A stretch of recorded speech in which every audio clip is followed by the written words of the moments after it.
Hello students, welcome to SS channel. वैश्वीकरण, आज एक टॉपिक है वैश्वीकरण का। वैश्वीकरण आपने बहुत सुना होगा।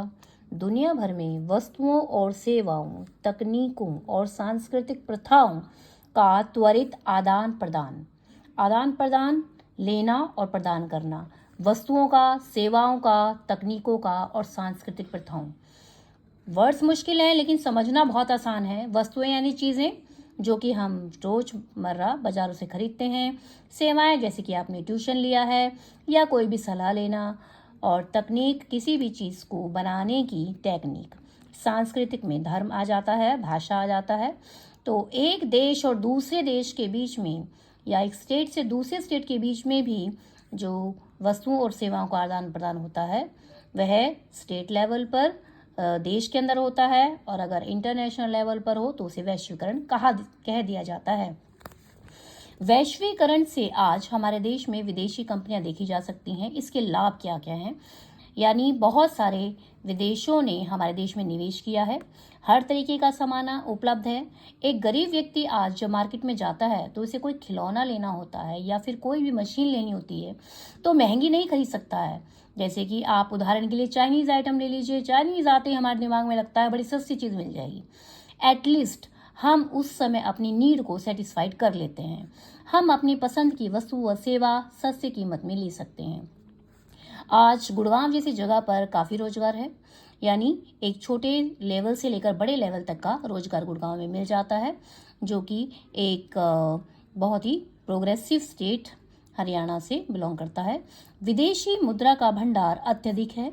यानी जब विदेशी निवेश किसी देश में किया जाता है तो वहाँ पर विदेशी मुद्रा काफ़ी मात्रा में आती है।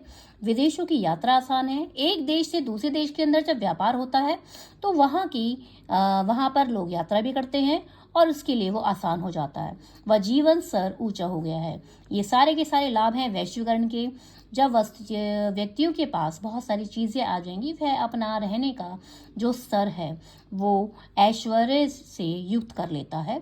उसकी आवश्यकता से कहीं ऊंचा उठ जाता है। उसे ही जीवन स्तर का ऊंचा उठना कहते हैं। बैंकिंग है, बीमा है, इसके क्षेत्रों में भी बहुत विकास हुआ है क्योंकि पैसे का लेन देन बैंकिंग और बीमा के थ्रू ही होता है। वस्तुओं की गुणवत्ता में सुधार देखने को मिलता है। जब बहुत सारी चीज़ों में कंपटीशन होगा तो गुणवत्ता में सुधार अपने आप ही होगा, क्योंकि बहुत सारी कंपनियां स्वदेशी हैं, विदेशी हैं, एक ही चीज़ को बनाएंगी तो हर कंपनी चाहेगी कि उसकी चीज़ अच्छी दिखे, तो इसलिए गुणवत्ता में सुधार आता है। उपभोक्ता वस्तुओं की मांग भी बढ़ी है। जब लोगों को बहुत सारी चीज़ सस्ते दामों में मिलेगी तो वह इन चीज़ों की मांग बढ़ाएगा क्योंकि उसकी नीड सेटिस्फाइड होगी। लेकिन वैश्वीकरण के साथ कुछ फायदे हैं तो कुछ नुकसान भी हैं। उसके नुकसान की तरफ भी हमें ध्यान देना होगा। विदेशी नागरिक भारत में आते हैं या किसी भी देश में अगर जाते हैं, पहाड़ी क्षेत्रों में जाते हैं, सीनरी देखते हैं तो वहाँ पर गंदगी फैलती है, पोल्यूशन फैलता है। अमीर व गरीब के बीच में खाई बढ़ती जा रही है। अमीर और गरीब होते जा रहे हैं क्योंकि पैसा पैसे को खींचता है। ये तो छोटा सा फंडा है, सभी जानते हैं। विकसित देश व्यापार पर भी एक अधिकार कर रहे हैं। यानी विकसित देश अपने टर्म्स पर, एक बड़ी बड़ी मल्टीनेशनल कंपनियां हैं, वह अपनी शर्तों पर ही किसी देश में अपनी कंपनियां लगाती हैं। वो जो शर्तें हैं, चाहे वो अच्छी हों या बुरी हों, उस देश को माननी पड़ती हैं। आयात बढ़ता जाता है, खासकर विकासशील देशों का। विकासशील देश अपना आयात बढ़ाते जाते हैं, इनका निर्यात नहीं बढ़ पाता है क्योंकि तकनीक उनकी इतनी विकसित नहीं है।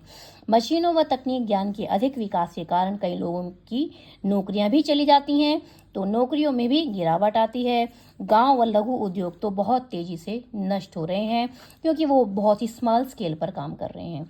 लेकिन फिर भी अगर फायदा है तो नुकसान भी है, तो बीच का रास्ता अपनाना होगा। बीच का रास्ता क्या होगा कि लघु उद्योगों को और जो गांव के उद्योग हैं या फिर एक छोटा सा उद्योग, उसको सरकारी संरक्षण देकर वैश्वीकरण को सफल बनाया जा सकता है। इसी टॉपिक को मैं आपको अगली वीडियो में इंग्लिश में दूंगी। Subscribe my channel. Thank you.